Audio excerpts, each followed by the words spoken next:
Hello అండి, శ్రోతలకు నమస్కారం. సృష్టి నవల 3వ భాగానికి స్వాగతం అండి. చదువుతున్నది లక్ష్మి. అప్పటికి సరిగ్గా 48 గంటల తర్వాత రాత్రి 8 గంటలు దాటింది.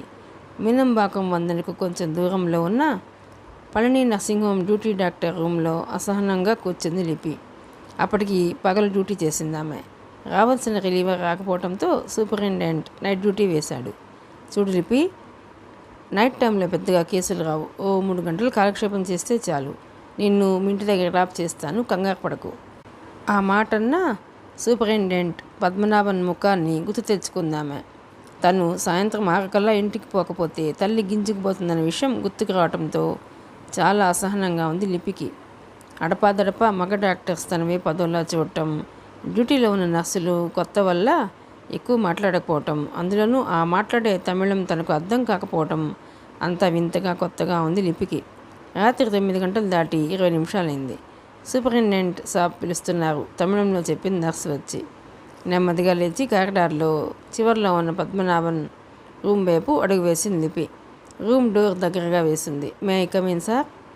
ఆమె కోసం ఎదురు చూస్తున్నట్లుగా పద్మనాభన్ వెంటనే డోర్ తెరిచి కమిన్ బేబీ గెటప్ అని రిలాక్స్డ్గా కూర్చున్నాడు ఆయన.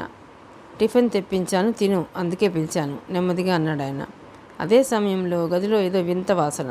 అది మెడిసిన్ వాసన కాదని ఆ క్షణంలో గుర్తుపట్టింది లిపి.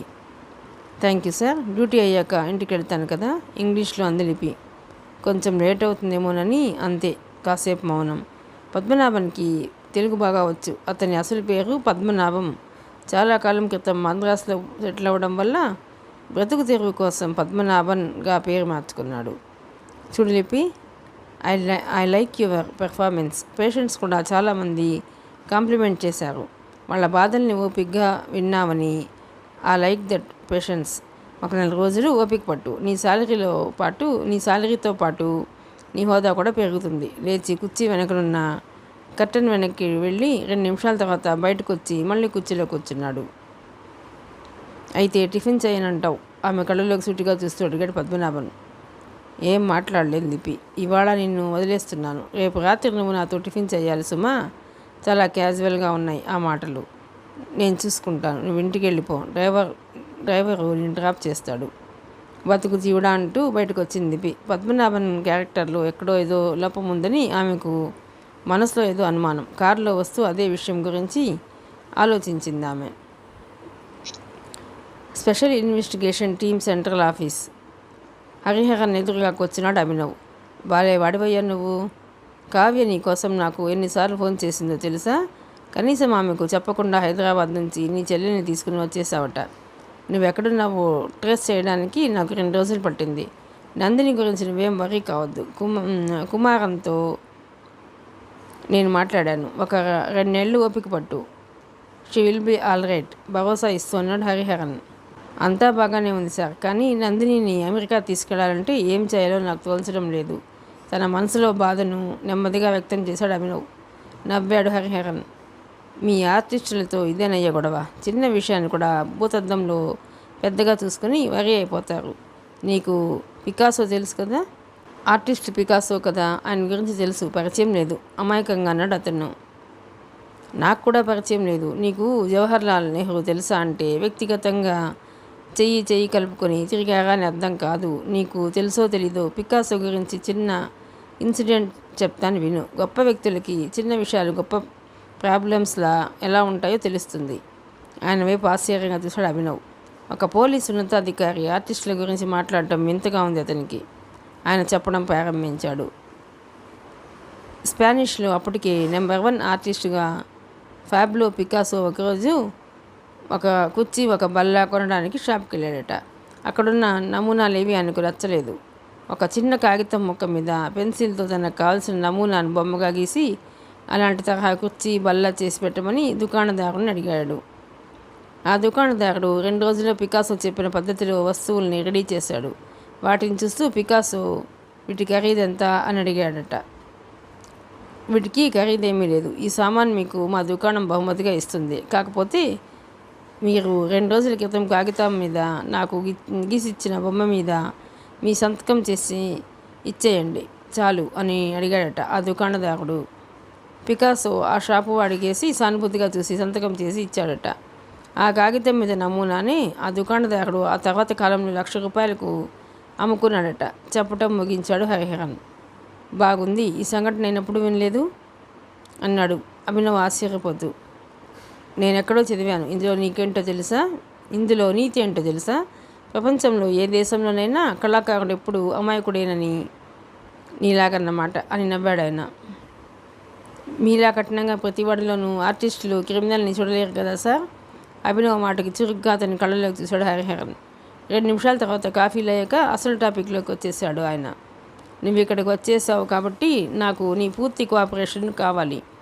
అందులో మొదటిది, నేను ఆర్ట్ ఎగ్జిబిషన్ని ఏర్పాటు చేస్తున్నాను. నువ్వు దాన్ని ప్రారంభించి ప్రధానోపన్యాసం ఇవ్వాలి. అసలు విషయం చెప్పాడు ఆయన.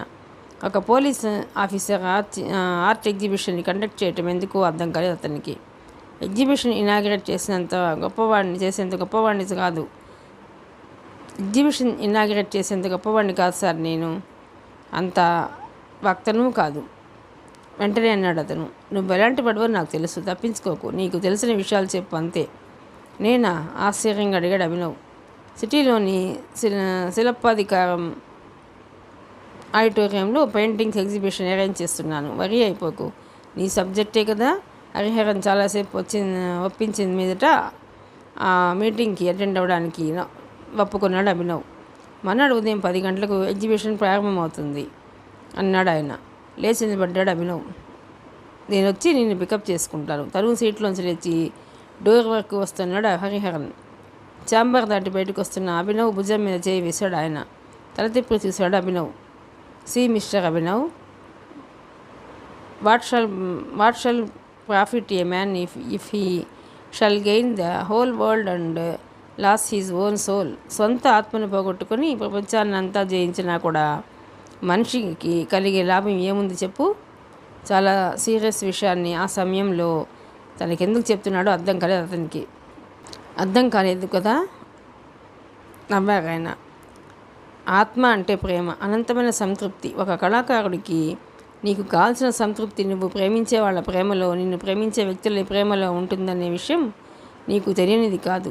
కళాకారుడికి ప్రతి క్షణం, ప్రతి అనుభవం ఒక ఇన్స్పిరేషన్ కదా. అందుచేత నువ్వు కావాలని కోరుకునే వాళ్ళకి నువ్వు దూరంగా వెళ్ళిపోవటం మంచిది కాదు. ఏమంటావు? ఆయన మాటల వెనుక భావం స్పష్టంగా అర్థం కాలేదు అభినవ్కి. అదేనయ్యా బాబు, అలా తెల్లబోతావేం?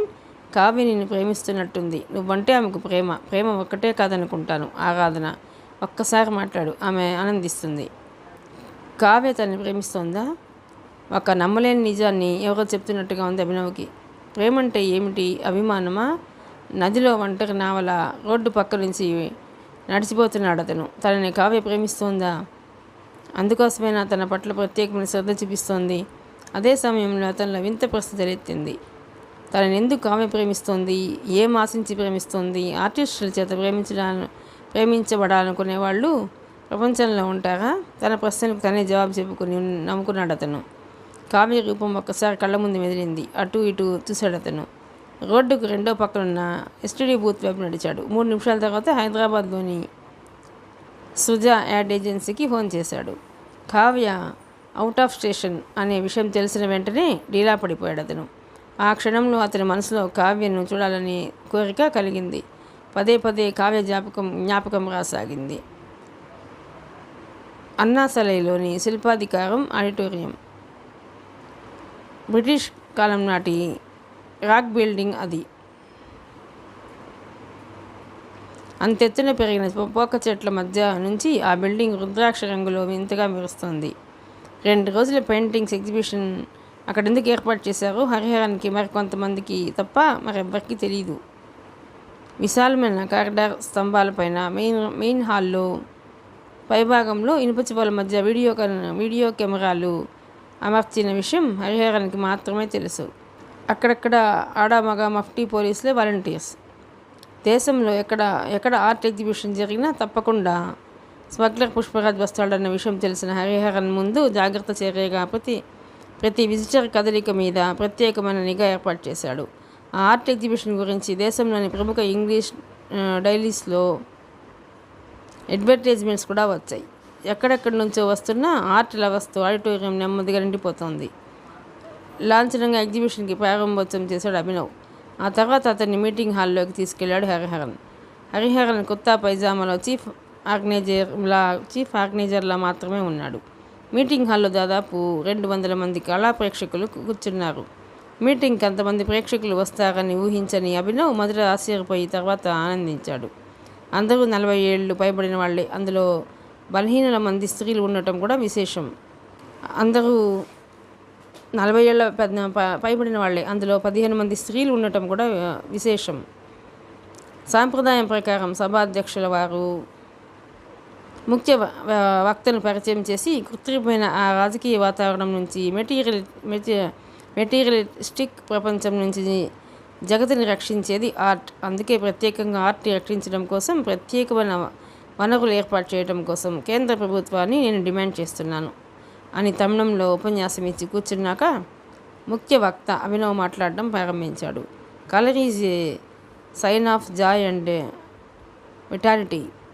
vitality of health and virtue. It is the garment of beauty, the sign of youth, the symbol of spiring time, and the impute to all fresh enthusiasm and visioning. It is of the nature of four and flowers of the fire of thought and the flower of thought, and it is all this because it is an animation of light. రంగు అనేది ఆనందానికి, ప్రాణశక్తికి, ఆరోగ్యానికి, సుగుణానికి గుర్తు. సౌందర్యానికి అది వస్త్రం లాంటిది. యవ్వనానికి అది చిహ్నం. వసంతానికి అది ప్రతీక. కొత్త ఉత్సాహానికి, శుభ ప్రారంభానికి రంగు ఒక ఉత్తేజకారి. అది అగ్ని స్వభావాన్ని, పూల సహజత్వాన్ని కలిగి ఉంటుంది. ఆలోచనకు చెందిన పూలు. ఇదంతా ఎందుకంటే రంగు అనేది కాంతి నుంచి వెలువడేది కనుక. లేత గులాబీ రంగు కొత్త పైజామాలో ఎర్ర కలువలా మెరిసిపోతున్నాడు అభినవ్. అతని గొంతులో ధ్వనిస్తున్న సాత్వికత, మృదుత్వాలకు మంత్రముగ్ధులైపోయారు శ్రోతలు. కనిపించే జగత్తులో గోచరించే రూపం కళ కాదు. మనిషి లేదా కళాకారుడు తన రసానుభూతిలో రంగరించి తన హస్త కౌశల్యంతో అదృశ్య రూపానికి రంగులోనో, రాతిలోనో, మరే ఇతర పదార్థంలోనో ప్రసాదించే స్వతంత్ర రూపం మాత్రమే కళ.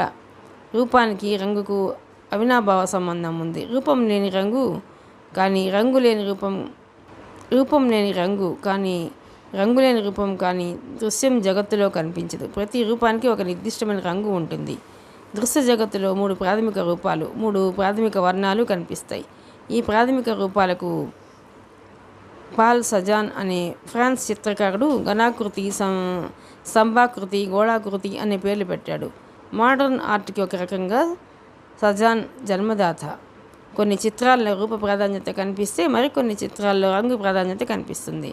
రాజపుత్ర చిత్రాల్లో రంగు ప్రధానం కాగా సజాన్ చిత్రాల్లో రూపం ప్రధానంగా కనిపిస్తుంది. గాగిన్ చిత్రాల్లో రంగు విశిష్టత, నందలాల్ బోస్ చిత్రాల్లో రూప విశిష్టత, అవనీంద్ర ఠాకూర్ చిత్రాల్లో రంగు,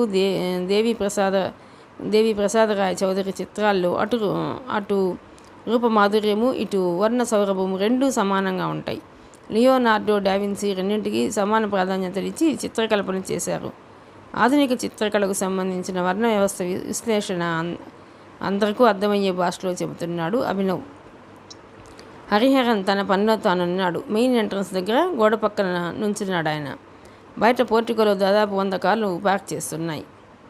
ఎక్కడి నుంచి వచ్చారో తెలియదు. కళాభిమానులతో హాలు నిండిపోవడమే కాదు, బయట కారిడార్స్ దగ్గర, కిటికీల దగ్గర జనం, ఖరీదైన జనం. సరిగ్గా అదే సమయంలో మెయిన్ గేట్ దగ్గర ఓ ఆటో ఆగింది. ఆటోలోంచి ఒక వ్యక్తి దిగాడు. అతనికి దాదాపు 60 ఏళ్ళుంటాయి. తెల్లటి దేహఛాయ, తెల్లగా పండిపోయిన జుట్టు, బ్రౌన్ కలర్ సూటు, బూటు. విలక్షణంగా ఉన్నాడు ఆయన. ఆటో ఫైర్ చెల్లించి నేరుగా ముందుకు నడిచాడు ఆయన. తన వైపే వస్తున్న ఆ వ్యక్తి వైపు నిశ్చితంగా చూశాడు. హరిహరన్ సాత్తుకున్న బాడీ వైపు చూసి, సారీ అండి, ఇక్కడ ప్రింట్ సరిగ్గా పడలేనందువల్ల సరిగ్గా చదవలేదు. తన వైపే వస్తున్న ఆ వ్యక్తి వైపు నిశ్చితంగా చూశాడు హరిహరన్. హరిహరన్ సార్తుకున్న బ్యాడ్జీ వైపు చూసి తల పంకించి తన జేబులోంచి విజిటింగ్ కార్డ్ తీసి అతనికిచ్చి, పెయింటింగ్ సేల్స్ కూడా ఉన్నాయా అడిగాడు అతను. మీకు నచ్చిన పెయింటింగ్ గురించి ఆఫీస్లో ఎంక్వైరీ చేస్తే అక్కడ మీకు కావాల్సిన ఇన్ఫర్మేషన్ ఇస్తారు చెప్పాడు హరిహరన్ పరిసరాలని అప్రయత్నంగా గమనిస్తూ. Thank you. ఆ వ్యక్తి గంభీరంగా ముందుకెళ్ళిపోయాడు. ఆ వ్యక్తి ముందుకు కదిలాక అతని చేతిలోని విజిటింగ్ కార్డు వైపు చూశాడు Hariharan. Krishnaswamy Builders private Limited, Madras. ఆ వ్యక్తి వెనుక మఫ్టీలో ఉన్న పోలీస్ ఆఫీసర్ వెళ్ళటం గమనించిన హరిహరన్ సంతృప్తిగా తలపంకించాడు. కృష్ణస్వామి నేరుగా మీటింగ్ హాల్ వైపు నడిచాడు. ఖాళీగా ఉన్న కుర్చీలో కూర్చుని అభినవ్ ప్రసంగాన్ని వినసాగాడు. ప్రాచీన చైనా ఆర్టిస్టులు తమ చిత్రాల్లో రంగుల్ని వాడకుండా నల్ల సిరాను మాత్రమే వాడేవారు. ప్రాచీన చైనా దేశంలో సంఘ కాలంలో సిరాతో చిత్రించిన ప్రకృతి చిత్రాలు ఎంత అందంగా ఉంటాయో అజంతాలోని కుడ్య చిత్రాలు కూడా అంత రమ్యంగా ఉంటాయి. పాశ్చాత్య ప్రకృతి చిత్రాల విషయానికి వస్తే కానిస్టేబుల్ టర్నర్స్ ఇద్దరు అద్భుతమైన ప్రకృతి చిత్రకారులు. కానిస్టేబుల్ ఎక్కువ ప్రదేశాలను, చెట్లను చిత్రిస్తే టర్నర్ ఆకాశాన్ని, వాతావరణ కాంతుల్ని, సముద్రాన్ని, నీటిపై వెలుగుని చిత్రించేవాడు. కానిస్టేబుల్ చిత్రాల్లో రూపాలు, రంగులు కనిపిస్తే టర్నర్ చిత్రాల్లో కాంతి కనిపిస్తుంది. టర్నర్ తన జీవితకాలంలో మొత్తం 20,000 చిత్రాలని చిత్రించాడు. ఆయన రంగులోంచి వెలుగు సృష్టికి ప్రాణదానం చేసిన వ్యక్తి. అదే సమయంలో జపాన్లో హోకుసాయి, హిరోషిగే అనే చిత్రకారులు తమ కలర్ ప్రింట్స్ రూపంలో అద్భుతమైన ప్రకృతి చిత్రాలని రూపొందించారు. మన భారతీయ చిత్రకళ గురించి మాట్లాడుకుంటే జహంగీర్ కాలం చాలా విశిష్టమైంది. జహంగీర్ దర్బార్లోని ఉస్తాద్ మాన్సూర్ అనే ఆర్టిస్టు సజీవమైన పక్షులను ఎదుట ఉంచుకుని వాటి రూపలావణ్యాన్ని చిత్రించేవాడు. అలాగే అమెరికాలోని గత శతాబ్దానికి చెందిన జాన్ జేమ్స్ ఓల్డాన్ పక్షి చిత్రీకరణలో అద్భుత ప్రతిభాశాలి. రాను చిత్రకళలో విషయ వస్తువుకు ప్రాధాన్యం నశిస్తూ శుద్ధ రూపాలకు ఆవిష్కరణ జరిగింది. ఇదే నేడు మోడర్న్ ఆర్ట్ పేరుతో పిలువబడుతున్న అబ్స్ట్రాక్ట్ పెయింటింగ్లకు దారితీసింది. ప్రస్తుతం చిత్రకళ పరిచిత రూపాలకు ఆకృతి కనిపించడంలోనే మునిగి తేలుతుంది. కానీ తన సృష్టిలో రసం మాయమైపోతూ వ్యాపార విలువలతో నేటి చిత్రం కళ అలనాటి చిత్రకళకు సుదూర తీరంలో ఉంది చెప్పటం ఆపాడు అభినవ్. మధ్యలోంచి ఒక శ్రోత నిలబడి ఒక ప్రశ్న వేశాడు. భారతీయ చిత్రకళలో రాజా రవివర్మ తనదైన ప్రతిభతో పాశ్చాత్య చిత్రకారులందరికన్నా ముందుగా నిలిచాడు. ఆయన్ని మీరెందుకు మర్చిపోయారు? ఆయన్ని నేను మర్చిపోలేదు. రవివర్మ చిత్రకల్పనే నేటి రూపాకృతులకు మూలం. రూప నేర్పిన ఆయన రంగుల మేళవింపులో పాశ్చాత్యం ఆయన వైఖరి. నేను నాలాంటి యువ చిత్రకారులు నేడు అనుసరిస్తున్నది ఆ వైఖరిని. ఆయన గురించి చెప్పుకోవడానికి ఇది సమయం కాదు, ఎందుకంటే ఆయన ఒక సముద్రం కాబట్టి. తర్వాత 40 నిమిషాల సేపు ప్రశ్నలు జవాబులు కార్యక్రమం కొనసాగింది. అప్పటికే సగం పైగా లేచిపోయి ఆడిటోరియంలోని ఎగ్జిబిషన్ని చూడటం ప్రారంభించారు. తమకు అనుమానం వచ్చిన ప్రతి వ్యక్తిని పోలీస్ కళ్ళు వెంటాడుతున్నాయని వాళ్ళకు తెలియదు. వాళ్ళందరికీ దూరంగా కారిడార్లో ఆ చివరి పెయింటింగ్స్ను చూస్తూ ఏదో నోట్స్ రాసుకుంటున్నాడు కృష్ణస్వామి. అన్ని పెయింటింగ్స్ను వరుసగా చూస్తూ ఒక పెయింటింగ్ దగ్గర ఏదో నోట్స్ రాసుకుంటున్నాడు కృష్ణస్వామి. ఆ పెయింటింగ్ పేరు ది ఫైర్. అది పీలేరులో స్మగ్లర్ పుష్పరాజ్ జీవితానికి సంబంధించి అభినవ్ చిత్రీకరించిన పెయింటింగ్. ఆ పెయింటింగ్ని ఒకే ఒక క్షణం సూటిగా చూసి ముందుకెళ్ళిపోయాడు కృష్ణస్వామి. అతని కళ్ళల్లో రియాక్షన్ కోసం కొంచెం దూరంలో నుంచిన మఫ్టీ పోలీసు వీడియో కెమెరాను ఆపరేట్ చేస్తున్న పోలీస్ వీడియోగ్రాఫర్ పరిశీలనగా చూశారు. ఆ పెయింటింగ్ దగ్గర ఆగిన ప్రతి వాళ్ళను నిశ్చితంగా పరిశీలించాలని హరిహరన్ ఆర్డర్. మామూలుగా ముందుకెళ్ళిపోయిన కృష్ణస్వామి ఆఫీస్ రూమ్లోకి వెళ్ళి ఆ పెయింటింగ్ వేసిన ఆర్టిస్టు గురించి వివరాలు తెలిసే బ్రోచర్ను అందరిలాగే అడిగి తీసుకున్నాడు. ఆర్టిస్ట్ అభినవ్ పెయింటింగ్స్ గురించి ఆయన గురించి వినడం ఇదే ప్రథమం. ఆఫీస్ రూమ్లో ఉన్న క్లర్క్తో అన్నాడు కృష్ణస్వామి. మీరు ఆయన్ని ప్రత్యేకంగా కలుసుకోవాలనుకుంటే మీటింగ్ అయిపోయే వరకు వెయిట్ చేయాలి అన్నాడు ఆ క్లర్క్ మెకానికల్గా. సూటు సర్దుకుంటూ సూటిగా క్లర్క్ వైపు చూశాడు Krishnaswamy. I have no time. Evening ఫ్లైట్లో నేను ఢిల్లీ వెళ్ళాలి. ఆయనకి నా విజిటింగ్ కార్డ్ పాస్ ఆన్ చేయగలరా రిక్వెస్ట్ చేస్తూ అడిగాడు Krishnaswamy. Why not, with pleasure. ఆ క్లర్క్ విజిటింగ్ కార్డ్ని తీసుకుని తన జేబులో పెట్టుకున్నాక అక్కడి నుంచి నెమ్మదిగా కదిలి బయటకు వెళ్ళిపోయాడు కృష్ణస్వామి. ఆ సమయంలో కృష్ణస్వామి ట్రైన్ కార్చిచ్చు అంటుకున్న అడవిలా ఉంది. 5-6 సందులు తిరిగాక అతను ఒక పోస్ట్ బిల్డింగ్లోకి అడుగుపెట్టాడు. ఆ బిల్డింగ్ నిర్జనంగా ఏకాంతంగా ఉంది. తన బెడ్రూమ్లోకి వెళ్ళాక సూటు బూటు విప్పేసి లుంగి కట్టుకుని బాత్రూంలోకి అడుగుపెట్టాడు అతను. పావుగంట తర్వాత బాత్రూమ్ నుంచి బయటకు వచ్చాడు. ఇప్పుడు అతని వయసు 60 ఏళ్ళు కాదు. తెల్లగా పండిపోయిన జుత్తు లేదు. ఇప్పుడు అతను బలిష్టమైన కండరాలతో మిలమిలా మెరుస్తున్న 40 ఏళ్ల యువకుడు. తనని తాను అద్దంలో చూసుకుని విరగబడి నవ్వుకున్నాడు అతను. అతనే ది గ్రేట్ క్రిమినల్ పుష్పరాజ్. కేంద్ర ప్రభుత్వాన్ని ముప్పు తిప్పలు పెడుతున్న పుష్పరాజ్ ఎల్టీటీఈకి ఆయుధాలని సప్లై చేస్తున్న అతి ప్రముఖ ఆయుధాల వ్యాపారి స్మగ్లర్. అద్దంలో తాను చూసుకుని విరగబడి నవ్వుకున్న పుష్పరాజ్ ఒక్కసారిగా టేబుల్ మీదున్న యాస్ట్రేని తీసి బలంగా విసిరి అద్దానికి వేసి కొట్టాడు. అద్దం బళ్ళున పగిలిపోయింది. వంకొని ఒక గాజు ముక్కను తీసుకుని అతని అరచేతి మీద బలంగా గీసుకున్నాడు. రక్తం చివ్వున పొంగింది. సరిగ్గా అదే సమయంలో అంతవరకు తన మనసులో అదింపెట్టుకున్న కసి ఒక్కసారిగా బయటకు వెలుగులా వచ్చింది. ఎందుకో పిచ్చి పిచ్చిగా అరచాడు పుష్పరాజ్. ఆ అరుపు విహ్వలంగా భయంగా ఉంది. అతనప్పుడున్నది ఏసీ రూమ్ కాబట్టి సరిపోయింది. లేదంటే అతని అరుపులకి ఆ ప్రాంతం కకావికలమైపోయేది. ఈ సంఘటనకు అరగంట ముందు అభినవ్ ఉపన్యాసం పూర్తయింది. కరతాళ ధ్వనితో ఆడిటోరియం హోరెత్తిపోయింది. ఇండియన్ ఎక్స్ప్రెస్లో అడ్వర్టైజ్మెంట్ చూసి కలకత్తా నుంచి, బొంబాయి నుంచి, గోవా నుంచి, ఢిల్లీ నుంచి వచ్చిన ఆర్టిస్టులు అభినవ్కు తాను పరిచయం చేసుకుంటూ ప్రశంసల వర్షం కురిపిస్తున్నారు. వాళ్ళందరినీ తప్పించుకుంటూ ముందుకు అడుగేస్తున్న అభినవ్ దూరంగా నుంచుని తన వైపు చూస్తున్న కావ్యను చూసి నిర్ఘాంతపోయాడు. కావ్య? అకస్మాత్తుగా కొవ్వొత్తితో ఎవరో వేల్హూరు నింపినట్టుగా అభినవ్ కళ్ళు మెరిశాయి. గబగబా ముందుకు అడుగు వేశాడు చిన్నపిల్లాళ్ళ. ఎప్పుడొచ్చారు? అక్కడే ఎలా నిలబడిపోయారేంటి? ప్రశ్నిస్తున్న అభినవ్ వైపు మౌనంగా చూసింది కావ్య. కళాభిమానులంతా ఆడిటోరియం వైపు నడుస్తున్నారు. ఎదురుగా కనిపిస్తేనే మనుషులు జ్ఞాపకం వస్తారన్నమాట. ఆయన చెప్పా చేయకుండా హైదరాబాద్ నుంచి ఎందుకు వచ్చేశారు? అభిమానంగా అడుగుతున్న కావ్య కళ్ళల్లోకి అలవోకగా చూశాడు అభినవ్. ఆమె గురించి హరిహరన్ చెప్పిన మాటలు గుర్తొచ్చాయి అతనికి. గబుక్కున అతను చేయి పట్టుకుంది కావ్య. అభినవ్, మిమ్మల్ని ఇప్పుడు నేను వదలను. మీతో చాలా విషయాలు మాట్లాడాలి. చాలా చాలా సీరియస్గా కళ్ళను కోలగా తిప్పుతూ అందంగా అంది కావ్య. అంత సీరియస్ మ్యాటరా? తను నమ్మిన ఆర్ట్ గురించి మొట్టమొదటిసారి చాలా ఉత్తేజంగా మాట్లాడాడు. దాని ప్రభావం వల్ల అతను చాలా సంతోషంగా ఉన్నాడు. అవును, రెండు జీవితాలంత సీరియస్. కన్ను కొడుతూ అల్లరిగా అంది ఆమె. అయితే మాట్లాడుకుందాం పదండి. అలాంటి మాట అతని నోట్లోంచి వస్తుందని ఊహించని కావ్య క్షణకాలం బిత్తరపోయింది. సరిగ్గా అదే సమయంలో ఎగ్జిబిషన్ క్లర్క్ వాళ్ళిద్దరి దగ్గరికి వచ్చి, మేడం మిమ్మల్ని హరిహరన్ సాబ్ పిలుస్తున్నారు చెప్పాడు. 1 minute బాస్ అని కారిడార్లో నుంచున్న హరిహరన్ వైపు పరిగెత్తింది కావ్య. ఎగ్జిబిషన్ క్లర్క్ వెనక్కి వెళ్ళబోతూ ఏదో జ్ఞాపకం రాగా, సార్ ఎవరో మీ అభిమాని అనుకుంటా, ఓల్డ్ మ్యాన్ మీకు తన విజిటింగ్ కార్డు ఇవ్వమన్నాడు అని చెప్పి జేబులోంచి ఓ విజిటింగ్ కార్డుని తీసి అతనికి ఇచ్చి వెళ్ళిపోయాడు. అభినవ్ కళ్ళు అప్రయత్నంగా ఆ విజిటింగ్ కార్డుని చూశాయి. Krishnaswamy builders and builders private limited, Madras. ఒక క్షణం ఆ పేరు వైపు చూసి కార్డు వెనక్కి తిప్పాడు. వెనక బ్లాక్ కలర్ బాల్ పాయింట్ పెన్తో గీసిన గీతలు. ఆ గీతలు పిచ్చి పిచ్చి గీతల్లా ఉన్నాయి. తనని అభిమానించే ఆ వ్యక్తికి ఆర్ట్ అంటే తగని ఇష్టమని, అందుకే ఏదో పిచ్చి గీతలు గీశాడని అనుకుని ఆ కార్డుని జేబులో పెట్టుకుని మెయిన్ గేట్ కేసి నడవడం ప్రారంభించాడు అభినవ్.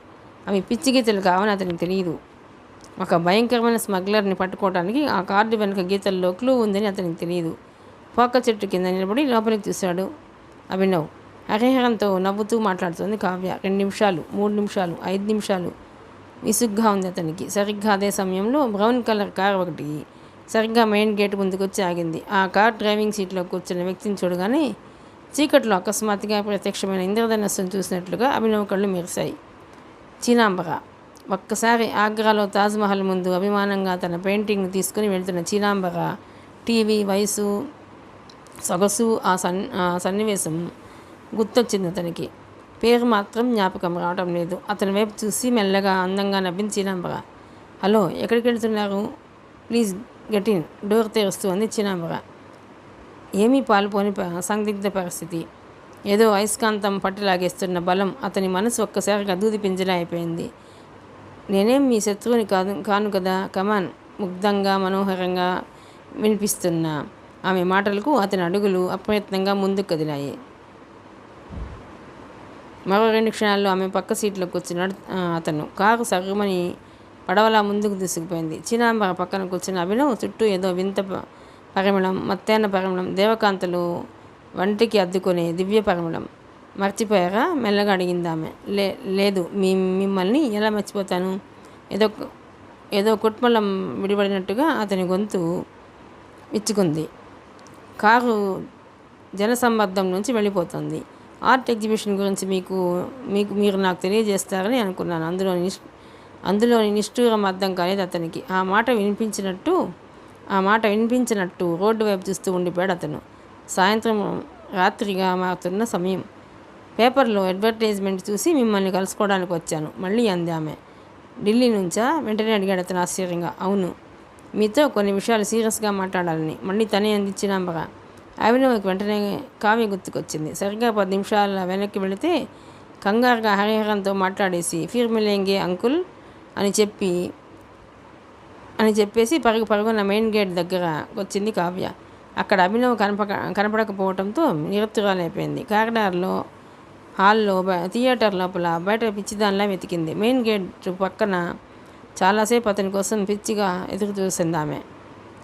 ఎక్కడికి వెళ్ళిపోయాడు అభినవ్? తనలో కనీసం చెప్పకుండా ఆమె మనసులో గుండు సూది దిగబడినట్టయింది. మా కళ్ళ వెనక చిన్న తడి. అసహనంగా, కోపంగా అప్పుడే అటుగా వెళుతున్న ఆటోని పిలిచి ఎక్కి కూర్చుంది. సరిగ్గా అదే సమయంలో మౌంట్ రోడ్లోని హోటల్ చోళా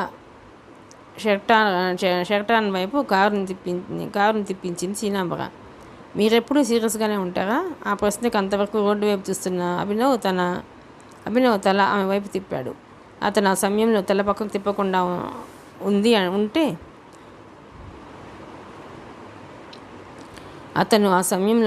తిప్పకుండా ఉంటే అతని కళ్ళు రోడ్డు పక్కన బస్టాండ్లో కూరగాయలు సంచితో నిలబడ్డ లిపిని చూసేవి. తన పక్క నుంచి దూసుకెళ్ళిపోయిన కారులోని వ్యక్తిని లిపి ఆశ్చర్యంగా చూసింది. మద్రాసులో ఈ వ్యక్తి తనకి ఇంకా ఎన్నిసార్లు కనపడతాడో మనసులో అనుకుంది లిపి.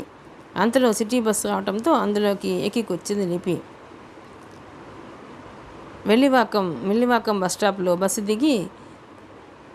దిగి లిపి తల్లి రాజ్యం రోడ్డు పక్కన నడుస్తున్నారు. పక్కనే స్కూటర్ ఆగటంతో అకస్మాత్తుగా తల తిప్పి చూసింది లిపి. హాయ్, నిన్ను ఇక్కడ చూడడం. వెంటనే అతని పోల్చుకోలేకపోయింది లిపి. నేనండి బాబు, రమణని. మీరు నాకు కాలేజీలో రావణ బ్రహ్మ అని నిక్నేమ్ పెట్టారు, జ్ఞాపకం ఉందా? నవ్వుతూ అన్నాడు రమణ.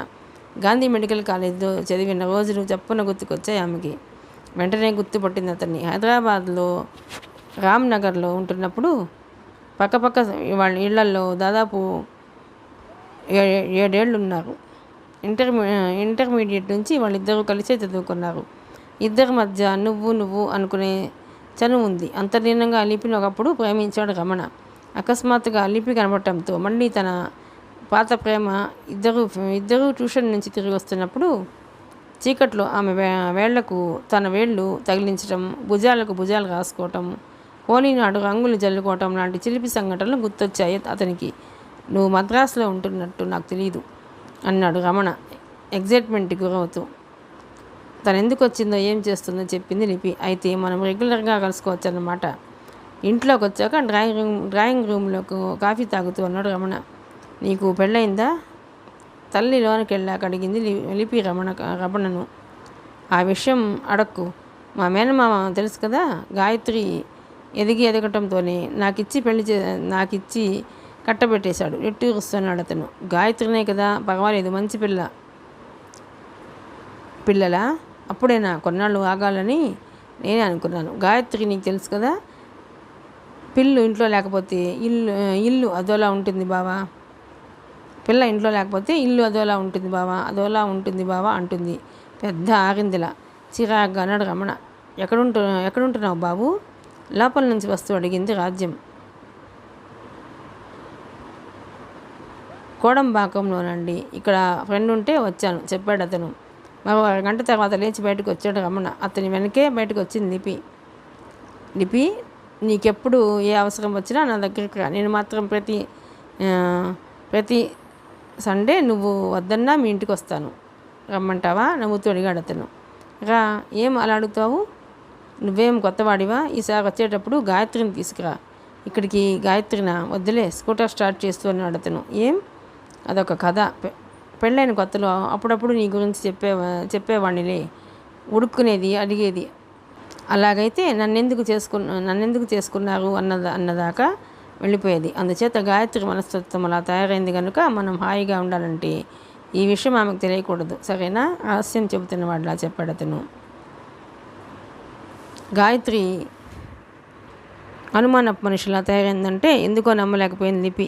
అప్పుడప్పుడు ఫోన్ చెయ్యి, తన విజిటింగ్ కార్డు ఇచ్చి వెళ్ళిపోయాడు రమణ. ఆ విజిటింగ్ కార్డు వైపు చూస్తూ చాలాసేపు ఉండిపోయింది లిపి. మామూలుగా చూస్తే మనుషులుగానే, సంబంధాలుగానే కనిపిస్తాయి. ఆ రెండు పదాలని కలిపితే మానవ సంబంధాలు అవుతాయి. ప్రపంచంలో ఏ శాస్త్రవేత్త కూడా మానవ సంబంధాన్ని పూర్తిగా విశ్లేషించలేడు. అగాధంలోంచి అణుముత్యాన్ని అలవకగా తీయచ్చు, కానీ ఈ మనుషుల మనసులో ఏముందో తెలుసుకోవడం చాలా కష్టం. అలాంటి వ్యక్తిత్వానికి సిసలైన నిదర్శనం రమణ. పెళ్ళైన వెంటనే అతను లిపిని మర్చిపోయాడు. గాయత్రి పెద్దగా చదువుకోకపోయినా ఆమెతో రాజీ పడిపోయాడు. కానీ లిపిని చూడగానే అతని మగబుద్ధి ఎందుకో తిరిగి గాడి తప్పింది. నిజానికి గాయత్రి అనుమానపు మనిషి కాదు, చాలా మంచి మనిషి. రమణ ఎందుకు అకస్మాత్తుగా అబద్ధమాడాడు?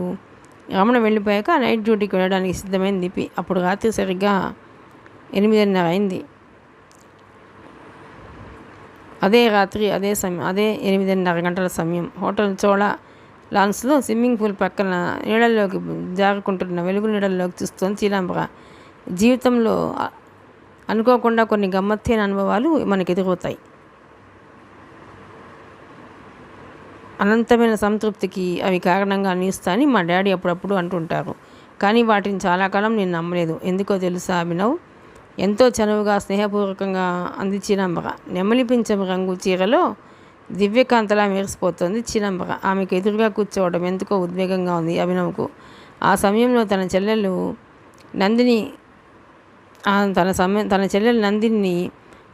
నందినికి వచ్చిన జబ్బు, కావ్య కళ్ళలో కనిపించే ప్రేమ, తన సున్నితమైన భావాల చుట్టూ పెరిగిన ఆర్టిస్టు మనస్తత్వం, అగాధాల లాంటి దిగులు, అనంతమైన నిస్సహాయత,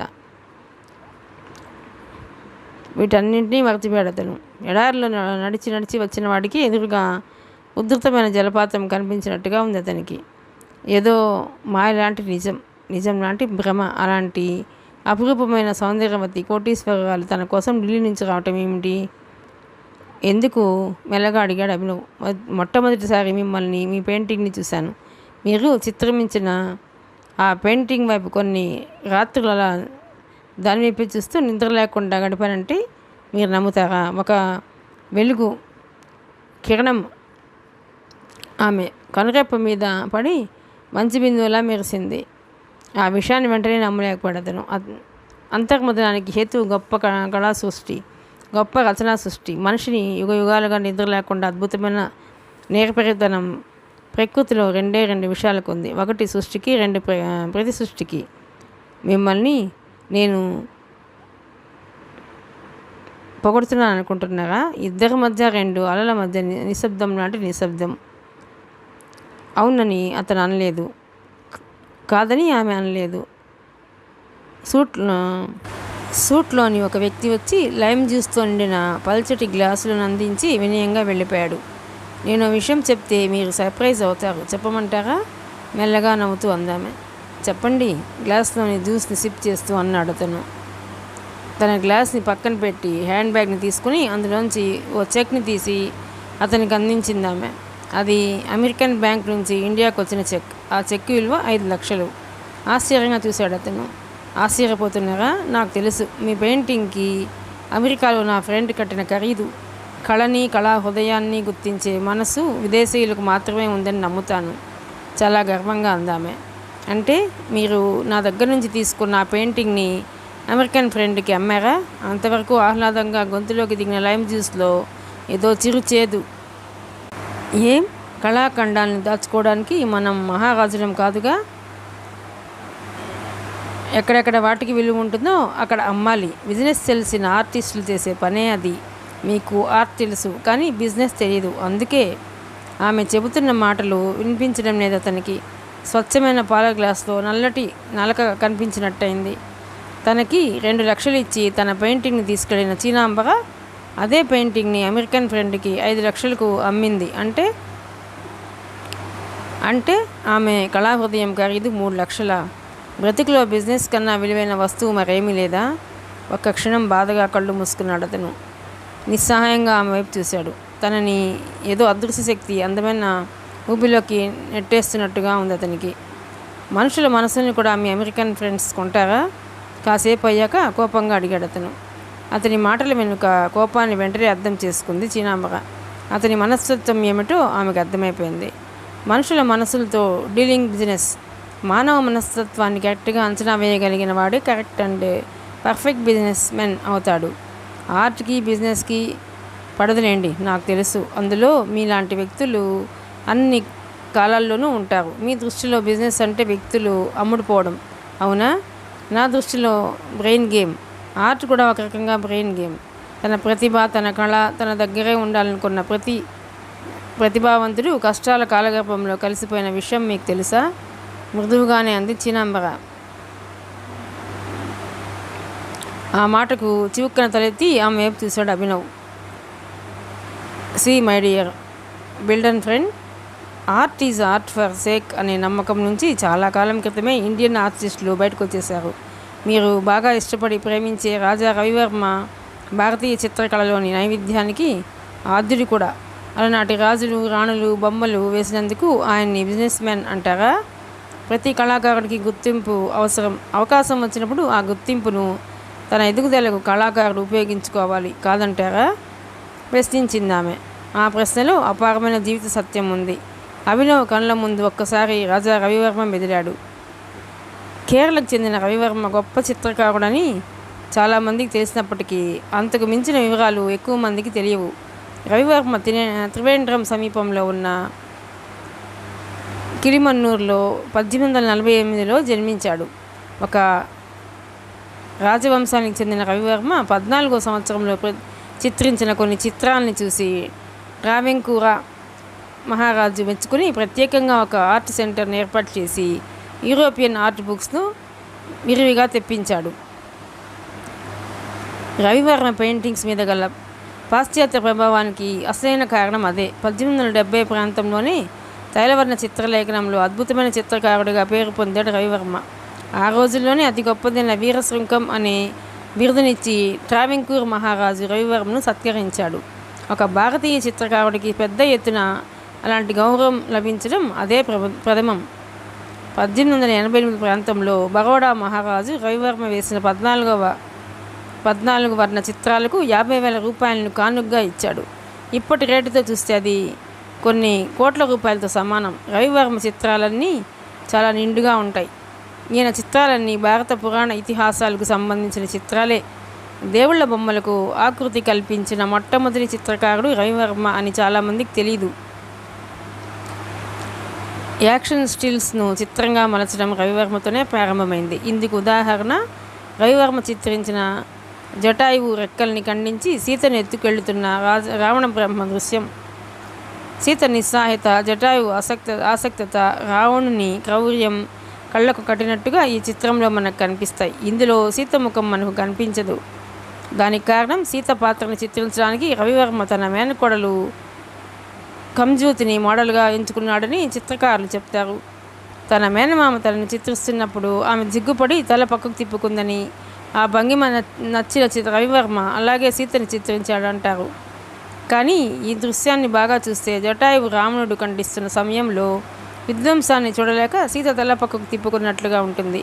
అలాగే జటాయువు రెక్క ఊడి పడుతున్న దృశ్యం ఒక అద్భుతమైన ఫోటోగ్రఫీలా మన కళ్ళకు కనిపిస్తుంది.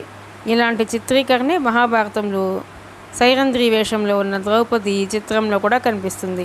అక్కడ కూడా సైరంధ్రి ముఖం కనిపించకపోయినా మహాభావాలు స్ఫుటంగా కనిపిస్తాయి. సైరంధ్రి ముఖం కనిపించకపోయినా హావభావాలు స్ఫుటంగా కనిపిస్తాయి. అలాగే మోడలింగ్ వ్యవస్థకు కూడా ఆద్యుడు రాజా రవివర్మ. పురాణ పాత్రలే కాదు, కంటి ఎదురుగా తిరగాడిన వ్యక్తులను కూడా రవివర్మ ఎంతో హృద్యంగా చిత్రీకరించాడు. ఉదయ్పూర్కి చెందిన రాయ్ సన్నాలాల్ మెహతా చిత్రం చూస్తే ఒక చిత్రానికి ప్రాణం పోయడం అంటే ఏమిటో తెలుస్తుంది. పేదరికం అని పేరు పెట్టి దిమ్మర్ల బొమ్మలను కూడా రవివర్మ వేశాడు. ఆ బొమ్మలో పాత్రలు బకచిక్కి ఉండవు. దానికి కారణం రవివర్మకు పేదరికం తెలియదని చాలామంది విమర్శించారు. కానీ రవివర్మకు పేదరికం తెలుసు, కానీ హృదయ విదారకంగా చిత్రీకరించడానికి అతని మనసు అంగీకరించలేదని కొంతమంది వాదిస్తారు. రవివర్మ చిత్రించిన చిత్రాల్లో అదుగో నాన్న వచ్చాడు అనే చిత్రం చాలా గొప్ప ప్రశంసలు పొందింది. ఆ చిత్రంలో ఆయన కూతురునే మోడల్గా ఉపయోగించుకున్నాడని అంటారు. 1893లో ఆ చిత్రాన్ని రవివర్మ చిత్రించాడు. రవివర్మ చిత్రాలకు అంతర్జాతీయ ఖ్యాతి రావడానికి గల కారణం ఆయన చిత్రాల్లో ప్రధానంగా కనిపించే భారతీయ సౌందర్యం, రంగుల కలయిక. అంతవరకు రంగుల మేళవింపులో నిష్ణాతులైన పాశ్చాత్య చిత్రకారులు సైతం రవివర్మ చిత్రాల్లోని రంగుల కలయికను చూసి అద్భుత స్పందనకు గురయ్యేవారు. ప్రఖ్యాత చిత్రకారుడు బాబురావు పద్వేలేకర్ రవివర్మ చిత్రాలను ప్రశంసిస్తూ Ravi Varma was a master of colours అన్నాడు. రంగుల్లోంచి కాంతుల్ని ఉత్పత్తి చేయడం రవివర్మ చిత్రాలను బాగా పరిశీలన చేసిన వారికి కనిపిస్తుంది.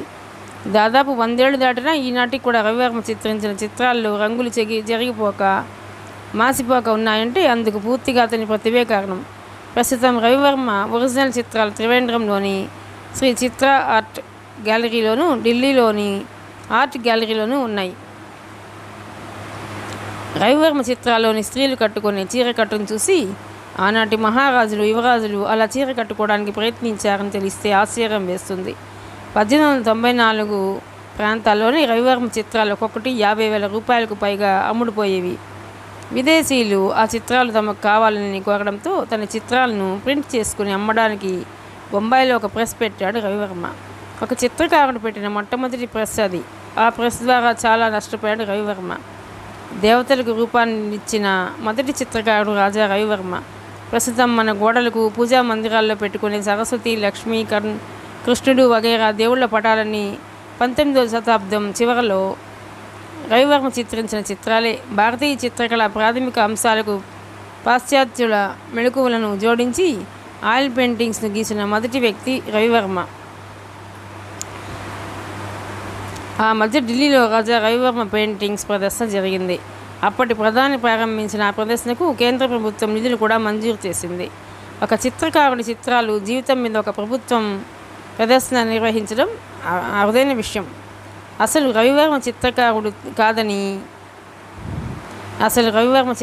కాడని ఎంఎఫ్ హుస్సేన్ ప్రదర్శన విషయంలో ధ్వజమెత్తాడు. ఆయన సొంతంగా ఊహించిన ఒక బొమ్మను కూడా చిత్రించలేదని మోడల్స్ పెట్టుకొని చిత్రించడం వల్ల రవివర్మలో అనుకరణ చిత్రీకరణే కానీ అనుసృజన కాదని హుస్సేన్ ధ్వజమెత్తారు. అందరూ పూజిస్తున్న రవివర్మ చిత్రించిన సరస్వతీదేవి చిత్రాన్ని పరిశీలిస్తే ఇటలీ దేశపు వనితకు భారతీయ అలంకరణ చేసినట్టుగా కనిపిస్తుందని హుస్సేన్ ఆరోపణ. ఈ విషయంలో సమకాలీన భారతీయ చిత్రకారులు లలిత లాజ్మీ, తయ్యబ్ మెహతా, అక్బర్ పద్మసే, లక్ష్మణ శ్రేష్ఠ, గులాం మహమ్మద్ షేక్ల మధ్య తీవ్రమైన వాదోపవాదాలు కొన్ని సంవత్సరాల క్రితం జరిగాయి. ఇదిలా ఉండగా రవివర్మలోని కళాకారుని గురించి, ఆయన చిత్రాల గురించిన వివాదంలా కొనసాగుతుండగానే రవివర్మకి సంబంధించిన మరో కొత్త విషయం వెలుగులోకి వచ్చింది. రవివర్మ పేక ముక్కల కోసం ప్రత్యేకంగా చిత్రాన్ని చిత్రీకరించారని చెబుతూ ఆ పేక ముక్కలు బయటపెట్టారు. అవి రవివర్మ స్థాపించిన ప్రెస్తోనే ప్రింట్ అయ్యాయని నిరూపించే గుర్తులున్నాయి.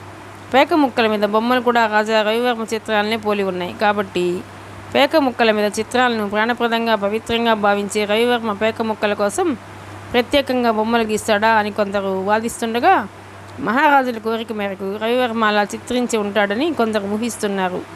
ఆ పేక ముక్కల మీద విస్తృతమైన పరిశోధనలు కూడా జరిగాయి.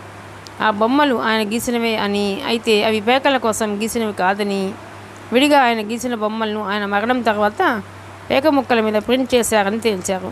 ఆ పేక ముక్కలు 1910, 1915 మధ్య కాలంలో ప్రింట్ అయినట్టు ఊహిస్తున్నారు. రాజా రవివర్మ చిత్రాలతో తయారైన పేక సెట్స్లో రాజు కార్డు మీద రాజులు లేదా చరిత్ర పురుషుల బొమ్మ, రాణి స్థానంలో వారి రాణులు, జాకీ స్థానంలో అదే చారిత్రాత్మక లేదా పురాణ గాథకు సంబంధించిన బొమ్మలు ఉన్నాయి. అక్బర్, షాజహాన్, ఔరంగజేబులను రాజులుగా పేక ముక్కల మీద చిత్రిస్తే వారి నిజమైన భార్యలని రాణులుగా చిత్రీకరించడం విశేషం. మరొక పేక సెట్లో కళావర్ రాజు, రాణి, జాకీ బొమ్మల స్థానంలో దుష్యంతుడు, శకుంతల, సూత్రధారుల బొమ్మలను వాడారు. ఇస్పేట్ రాజు, రాణి, జాకీలుగా రాముడు, సీత, హనుమంతుడు బొమ్మలను, డైమండ్ రాజు, రాణులుగా నలుడు, దమయంతులను, ఆటిన్ రాజు, రాణి జాకీలుగా హరిశ్చంద్రుడు, చంద్రమతి, విశ్వామిత్రుణ్ణి చిత్రించడం జరిగింది. ప్రస్తుతం రవివర్మ పేరుతో ఉన్న ప్లేయింగ్ కార్డు మార్కెట్లో లేవు. పురాణ పురుషుల్ని పేక ముక్కలపై చిత్రీకరించడం వల్ల వాటిని రాజులు ఆదరించిన ప్రజలు ఆదరించలేదని అంటారు. 1873లో పూలు అమర్చుకుంటున్న నాయర్ యువతి అనే చిత్రానికి ఆనాటి గవర్నర్ సువర్ణ పతకాన్నిచ్చారు. 1873లో పూలు అమర్చుకుంటున్న నాయర్ యువతి అనే చిత్రానికి ఆనాటి గవర్నర్ సువర్ణ పతకాన్ని ఇచ్చారు. 1904లో మద్రాసు ప్రభుత్వ భవనంలో అలంకరించేందుకు సర్ ఆర్థర్ హెలాక్ చిత్రాన్ని చిత్రించడానికి ఆనాటి మద్రాసు ప్రభుత్వం రవివర్మను నియమించింది. ఆ తర్వాత కైజర్ హింద్ బిరుదుతో సత్కరించబడ్డాడు. అతను పునరుజ్జీవోద్యమ సమయంలో రెనైజాన్స్ అని పిలువబడే కాలంలో స్తబ్దంగా ఉన్న భారతీయ చిత్రకళా రంగానికి కొత్త ఊపునిచ్చి సంప్రదాయ పద్ధతికి హారతి పట్టి అత్యాధునిక కళా విప్లవానికి దోహదం చేసిన చిత్ర చరిత్ర నిర్మాత రాజా రవివర్మ. ఏంటి ఆలోచిస్తున్నారు అడిగింది చీనాంబర. మీరు ఈ విషయాన్ని చెప్పడానికి ఢిల్లీ నుంచి వచ్చారా? చేతి వాచి వైపు చూసుకుంటూ అడిగాడు అభినవ్. స్పష్టంగా చెప్పమంటారా? అందుకే వచ్చాను. నాతో చేతులు కలపండి. కేవలం ఒక పరిధికి మాత్రమే తెలిసిన మీ ప్రతిభను ఈ దేశాన్ని దాటిస్తాను. అమెరికా, రష్యా, పెయింటర్స్ ప్యారడైజ్ ప్యారిస్లో మీకు పట్టం కట్టడానికి నేను ఏర్పాట్లు చేస్తాను. నా గురించి మీరు చాలా ఎక్కువ ఆలోచిస్తున్నారనుకుంటాను అన్నాడు అభినవ్ ఒకంత విస్మయంగా. వెంటనే జవాబు చెప్పలేదు చీనాంబర. ఇష్టపడే వ్యక్తుల గురించే మనుషులు ఎక్కువసేపు ఆలోచిస్తారు కాదంటారా? అంటే చీనాంబర తనంటే ఇష్టపడుతుందా? ఆశ్చర్యపోయాడు ఒక్క క్షణం. ఆ ఇష్టం ఎలాంటి ఇష్టం? వ్యక్తిగానా, కళాకారుడిగానా? ఆ ప్రశ్న అడగాలనుకుని నోటి వరకు వచ్చిన ప్రశ్న అక్కడే ఆగిపోయింది, బయటకు రాలేదు. నేను ఇప్పటి వరకు నా సంతృప్తి కోసం చిత్రాలు వేశాను. కళను నడిపించాలి తప్ప కళ మనల్ని నడిపించకూడదన్నది నా అభిమతం. నాకు పెయింటింగ్స్ని అమ్ముకొని కోట్లు సంపాదించుకోవాలనే కోరిక లేదు నిష్కష్టగా చెప్పి లేచి నిలబడ్డాడు. అప్పటికే ఆమె ఉద్దేశం పూర్తిగా అర్థమైన అతనికి అక్కడ ఉండడం ముళ్ళ మీద ఉన్నట్లుగా ఉంది. వెళ్ళిపోవడానికి లేచిపోయారు. ఏం కోపం వచ్చిందా? తను లేస్తూ అడిగింది చీనాంబర. మసక చీకట్లో అతని ముఖంలోని ఫీలింగ్స్ ఏమీ ఆమెకు కనిపించలేదు. బాగా ఆలస్యమైంది. నా కోసం ఎదురు చూసే వ్యక్తులు ఉన్నారు. ముందుకు కదిలాడు అభినవ్. ఎవరు? ఆ యాడ్ ఏజెన్సీ అమ్మాయ? ఆ మాటకు చటుక్కుని తల తిప్పి ఆమె వైపు చూశాడు అభినవ్.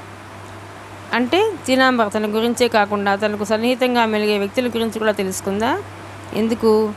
నా కోసం ఎదురు చూసే వ్యక్తి నా చెల్లెలు నందిని. అతని గొంతులోని తీవ్రతను గుర్తించిన చీనాంబర, నందిని ట్రీట్మెంట్ కోసం మీరు అమెరికా తప్పనిసరిగా వెళ్ళాలి. అప్పుడైనా మీకు డబ్బు అవసరం వస్తుంది, రాదంటారా?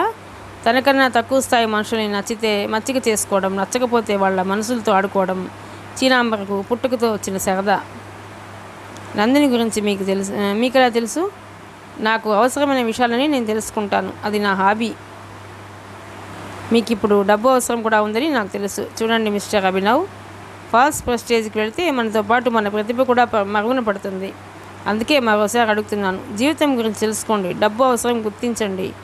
ఒక అవకాశాన్ని వదులుకుంటే మరొక అవకాశం చచ్చినా రాదు. ఆమె మాటలకు ఎందుకో అభినవ్ వాళ్ళు కుతకుతలాడిపోయింది. నాకు ఏ అవకాశము రానప్పుడు, డబ్బు కోసమే నా కళను నమ్ముకోవాల్సిన పరిస్థితి వచ్చినప్పుడు నేను మీ దగ్గరికి వస్తాను. గుడ్ నైట్ అసహనంగా చెప్పేసి వేగంగా కారిడార్లోంచి నడుచుకుంటూ మెయిన్ గేట్ దాటి రోడ్డు మీదకి వెళ్ళాడు అభినవ్. చాలాసేపు అతను వెళ్ళిన వైపే చూస్తూ నిశ్శబ్దంగా ఉండిపోయింది చీనాంబర. అతని ప్రతిభే కాదు, అతని వ్యక్తిత్వం కూడా ఆమెకు నచ్చాయి.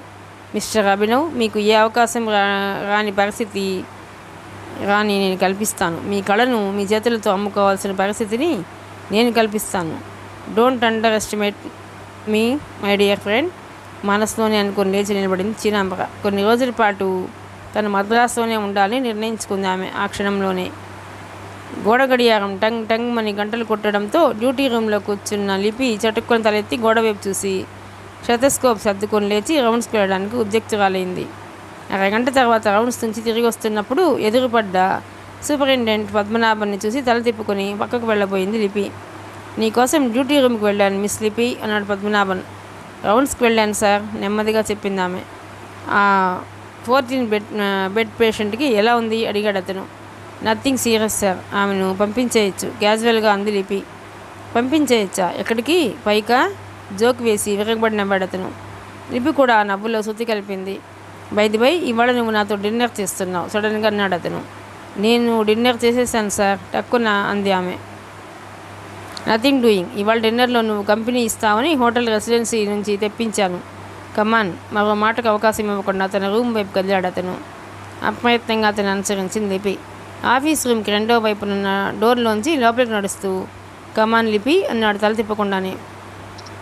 లోపల విశాలమైన హాలు, ఒకవైపు డబుల్ బెడ్, రెండో వైపు రెండు సోఫాలు, డైనింగ్ టేబుల్ మీద 2 పెద్ద క్యారేజీలు, పింగాణి ప్లేట్లు ఉన్నాయి. లిపి లోపలికి పడుగు పెట్టాక నెమ్మదిగా డోర్ దగ్గరగా వేశాడు అతను. ఆ విషయాన్ని లిపి గమనించలేదు. లిపి, నువ్వు కొత్తతనాన్ని ఫీల్ అవుతున్నట్లున్నావు కదూ? నాకు అలాంటిదేం లేదు. మన స్టాఫ్ నా దగ్గర ఎంత క్లోజ్గా ఉంటారో చూసావా? మన ప్రొఫెషన్లో మనం హ్యాపీగా కనిపించాలి, మొహమాటంగాను మూడీగాను ఉండకూడదు చెబుతూ ఫ్రిడ్జ్లోంచి ఓ బాటిల్ తీశాడు పద్మనాభన్. ఒక గ్లాసులోకి ఆ డ్రింక్ను పంపుకుంటూ, భోంచేసే ముందు ప్రతిరోజు నేను వైన్ తీసుకుంటాను. It's ladies drink.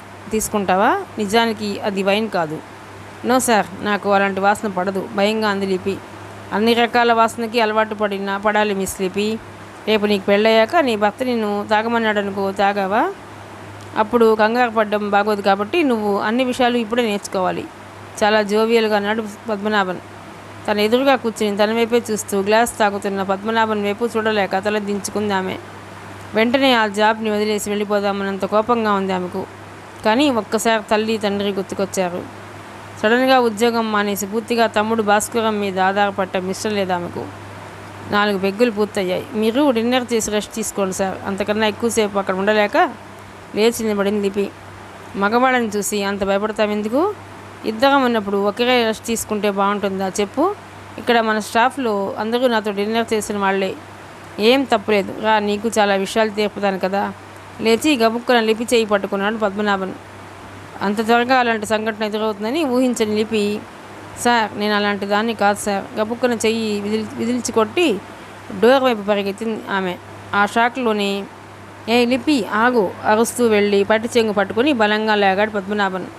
ఆ విసురికి పట్టి చెంగు ఫర్మని చినిగిపోయింది. గబుక్కున ఆమె 2 చేతులతో పొదిగి పట్టుకుని బలవంతంగా బెడ్ వైపు లాగుతూ, చూడు 10 మినిట్స్ గొడవ చేయకు. గొడవ చేస్తే నీకే నష్టం. ఒప్పుకున్నావనుకో నిన్ను ఈ నర్సింగ్ హోమ్కి ఇన్ఛార్జిని చేస్తాను, కాదనుకో. అంతవరకు ఓపిక పట్టిన లిపిలో ఒక్కసారిగా కోపం కట్టలు తెంచుకుంది. కుడి చేత్తో అతని గుండెల మీద కొడుతూ, బాస్టర్డ్, నువ్వు వదలకపోతే అరిచి గోల చేస్తాను, పోలీస్ కంప్లైంట్ చేస్తాను అంటూ ప్యానిక్గా అరిచింది లిపి. అప్పటికే ఆమె కళ్ళలో నిస్సహాయత తాలూకు కన్నీళ్ళు. గోల చేస్తావా, అరుస్తావా, పోలీస్ కంప్లైంట్ ఇస్తావా? ఈ 3 ఇక్కడ కుదరవు బేబీ. నీ అరుపులు వినిపించినా ఎవరు పట్టించుకోరు. నీ కంప్లైంట్ని కూడా ఈ ఏరియా పోలీసులు పట్టించుకోరు. ఎందుకో తెలుసా? ఆయాం పద్మనాభన్. ఆమె నడుము మీద చెయ్యి వేసి ముందుకు లాగాడు. లిపి ఒక్కసారిగా బెడ్ మీద పడిపోయింది. పడిపోయిన లిపి మీదకి ఒక్కసారిగా ఎగిరి ఆక్రమించుకోవడానికి ప్రయత్నిస్తున్నాడు పద్మనాభన్. లిపి అరుస్తోంది, ఏడుస్తోంది. అతని నుంచి తప్పించుకోవడానికి సాయశక్తిలా ప్రయత్నిస్తోంది. చెమటతోనూ భయంతోనూ ఆమె ఒళ్ళంతా తడిసి ముద్దైపోయింది. పద్మనాభన్ కసిగా కోరికగా విషజంతువుల ఆమె బుగ్గల్ని భుజాల్ని కొరుకుతున్నాడు. Cooperate with me. అతను కూడా అరుస్తూ ఆమె కింద భాగంలో చేయి వేయబడి పద్మనాభన్. సరిగ్గా అదే సమయంలో లిపి ఒక్కసారి కుడికాలెత్తి అతని గుండెల మీద తన్నింది. ఆ దెబ్బకు ఫుట్బాల్ ఎగిరినట్టు ఎగిరి దబ్బని గోడకు ఢీకొని పెద్ద అరుపు అరుస్తూ కింద పడిపోయాడు పద్మనాభన్. అతని తల గోడకు తగలడంతో రక్తం సర్రుమని విరజిమ్మింది. అదే అదునుగా లిపి స్ప్రింగ్లా లేచి డోర్ తెచ్చుకొని చెదిరిపోయిన చీరను సర్దుకుంటూ కారిడార్లోంచి పరిగెడుతూ గబగబా మెట్లు దిగి రోడ్డు మీదకి వెళ్ళింది. అప్పుడు రాత్రి సరిగ్గా 11:30 దాటింది. ఊహించని ఆ సంఘటన ఆమెను ప్యానిక్ డిజార్డర్కి గురి చేసింది. దాంతో వెనక్కి చూడకుండా ముందుకు పరిగెడుతోంది. ఎక్కడా వీధి దీపాలు వెలగడం లేదు. సందుల్లోంచి పరిగెడుతున్న లిపిని చూసి కుక్కలు మరుగుతున్నాయి. శక్తినంతా కూడా తీసుకుని లిపి పరిగెడుతోంది. సరిగ్గా 10 నిమిషాల తర్వాత మెయిన్ రోడ్డు మీదకి వచ్చింది. ఎక్కడా ఒక్క ఆటో కూడా లేదు. వరుసగా ఆమెను దాటుకుంటూ వెళ్ళిపోతున్న కార్లు. ఆటో కోసం అటు ఇటు చూస్తూ బస్ స్టాప్ వైపు పరిగెడుతోంది. బయట చెంగుతో ముఖాన్ని తుడుచుకుంటూ పరిగెడుతూ ఏం చేయాలో తోచక దూరం నుంచి వస్తున్న ఒక కారును చూసి ఆపమన్నట్లుగా చెయ్యి అడ్డం పెట్టింది. చటుక్కున్న ఆ కారుకి బ్రేకులు పట్టడంతో భారంగా నిట్టూర్చి ముందుకు పరిగెత్తింది. కారులో బ్యాక్ సీట్లో కూర్చున్న ఆ వ్యక్తి విండో స్క్రీన్ కిందకు దించి ఆమె వైపు చూశాడు. సార్, నన్ను విల్లివాక్కం జంక్షన్లో డ్రాప్ చేస్తారా ప్లీజ్? ఇంగ్లీష్లో అడిగింది లిపి. ఒక క్షణం లిపి వైపు తేరిపారా చూసి గెట్ ఇన్, డోర్ తెరుస్తూ గంభీరంగా అన్నాడు కారులో ఉన్న వ్యక్తి. లిపి కారు ఎక్కింది. కారు ముందుకు సాగింది. 5 నిమిషాల తర్వాత ఆ వ్యక్తి అడిగాడు, ఎక్కడి నుంచి వస్తున్నారు? ఏం జరిగింది? ఇద్దరి మధ్య చిక్కటి చీకటి. ఆ గొంతుని వింటూ అతనికి ఎంత వయసు ఉంటుందో అంచనా వేసింది లిపి. ఏం జరిగిందో ఇంగ్లీష్లోనే చెప్పింది లిపి. ఆ సమయంలో అప్రయత్నంగా ఆమె కళ్ళల్లో నీళ్లు నిండిపోయాయి. Don't cry. సమాజంలో మనుషుల రూపంలో రాక్షసులు ఉంటారు. ఇలాంటి రాక్షసుల్ని ఎదుర్కోవాలి.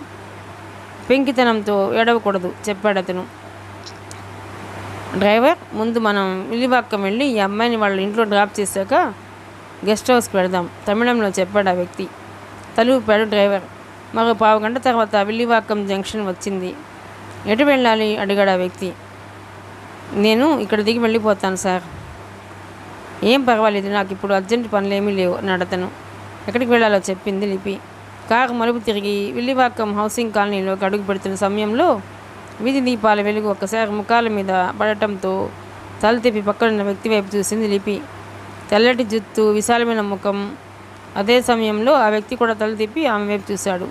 5 నిమిషాల తర్వాత ఇంటి ముందు దిగింది లిపి. Thank you sir, me help మర్చిపోలేను ఇంగ్లీష్లో అంది లిపి. బీ గ్రేవ్ యంగ్ లేడీ, సమాజాన్ని ఎదిరించడం నేర్చుకో. Good night. కారు వెనక్కి తిరిగింది. బీ బ్రేవ్ యంగ్ లేడీ, సమాజాన్ని ఎదిరించడం నేర్చుకో. Good night. కారు వెనక్కి తిరిగింది. 2 నిమిషాలు అలాగే కదలకుండా నిలబడిపోయి వెళుతున్న కారు వైపు చూసింది ఆమె. దాదాపు 60 ఏళ్ల వయసున్న వ్యక్తి, కానీ ఆ గొంతు మాత్రం 60 ఏళ్ల వాడి గొంతులా లేదు. అదే ఆశ్చర్యం అనిపించింది ఆమెకు. ఇంట్లోకి వెళ్ళాక ఎవరిని పలకరించకుండా తన రూమ్కి వెళ్ళిపోయి చాలాసేపు ఏడుస్తూ ఉండిపోయింది. ఆపిన తేరుకుని తనకు అంతకు ముందు సహాయం చేసిన వ్యక్తి మీదకు తన ఆలోచనని మళ్లించింది. బీ బ్రేవ్ యంగ్ లేడీ, సమాజాన్ని ఎదిరించడం నేర్చుకో. ఆ గొంతు శబ్దం చెవుల్లో మారుమోగుతుంది. విల్లివాక్కంలో లిపిని డ్రాప్ చేశాక ఆ కారు కేకే నగర్ ఎక్స్టెన్షన్ ఏరియాలోని విశాలమైన గెస్ట్ హౌస్లోకి వెళ్ళింది. ఆ వ్యక్తి హుందాగా కారులోంచి దిగి లోనికి వెళ్ళాడు. ఆ వ్యక్తి కృష్ణస్వామి వేషంలో ఉన్న Pushparaj, great smuggler, criminal Pushparaj. మిగతా కథ 4వ భాగంలోనండి. ప్లీజ్ అండి, ఈ నవల కనుక మీకు నచ్చినట్లయితే లైక్ చేయండి, షేర్ చేయండి, సబ్స్క్రైబ్ చేయండి.